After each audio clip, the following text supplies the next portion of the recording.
ఇంత మొత్తం కెరియర్లో ఎప్పుడైనా బాధపడ్డది, బాగా సంతోషపడ్డది? 2 సంఘటనలు ఉన్నాయి.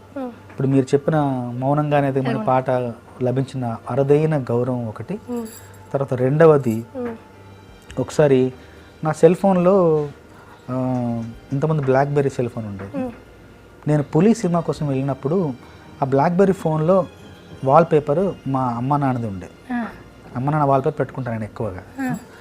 అయితే ఆ బ్లాక్బెర్రీ సెల్ ఫోన్ అలా నేను ఆపరేట్ చేస్తూ ఉంటే రెహమాన్ గారు పులి సినిమా రికార్డింగ్లో ఏంటి మీదేం ఫోన్ అంటే బ్లాక్బెర్రీ అన్నాడు. ఒకసారి ఇవ్వండి అన్నాడు. ఆయన చూశాడు, చూసి అమ్మ నాన్న ఫోటో చూసి అమ్మ అప్పాయా అన్నాడు. అవునండి మా మదర్ ఫాదర్ అంటే. అక్కడ చాలామంది ఉన్నారనమాట, ఇంజనీరు, వేరే సింగర్స్. చూడండి అయ్యా నేర్చుకోండి, అందరూ హీరోయిన్ల ఫోటోలు పెట్టుకుంటారు, ఇంకో ఫోటోలు పెట్టుకుంటారు, అమ్మ నాన్న ఫోటో ఎవరిని పెట్టుకుంటారా, చూడండి కవింగర్, ఆయన కవింగర్ ఎలా ఉన్నారో చూడండి, ఆయన నుంచి మనం అందరం నేర్చుకోవాలి అని పిలిచి వాటేసుకున్నారు రెహమాన్ గారు. అప్పుడు నిజంగా ఆయన వాళ్ళ మదర్కి నిజంగా చాలా ఎంతో గౌరవం ఇస్తారు. మదర్ని ఎప్పుడు అనుక్షణం తలుచుకుంటారు. ప్రపంచంలో అత్యున్నత స్థాయి అవార్డు పురస్కారం పొందుతున్నప్పుడు కూడా ఆ వేదిక మీద కూడా ముందు తలుచుకుంది అమ్మనే.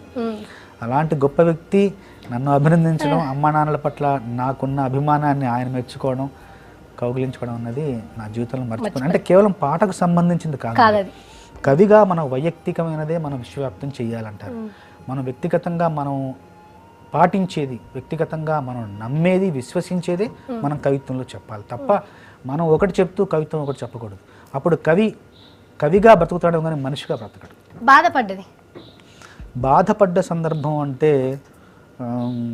కొమరంపులి సినిమా 2 ఏళ్ళు కష్టపడి రాశాను. రాసిన తర్వాత సీడీలో ఎందుకో పేరు రాలేదు. అది దేనివల్ల జరిగిందో తెలియదు కానీ సాంకేతిక కారణమే అయ్యుండొచ్చు. అది చాలా కృంగిపోయిన క్షణాలు. ఎందుకంటే నేను ఎంతో కష్టపడి ఎంతో మంచి పాటలు రాశాను. నమ్మకమేరా పాట కానీ, మారాలంటే లోకం కానీ, సూటిగా కానీ ఎన్నో మంచి పాటలు రాశాను.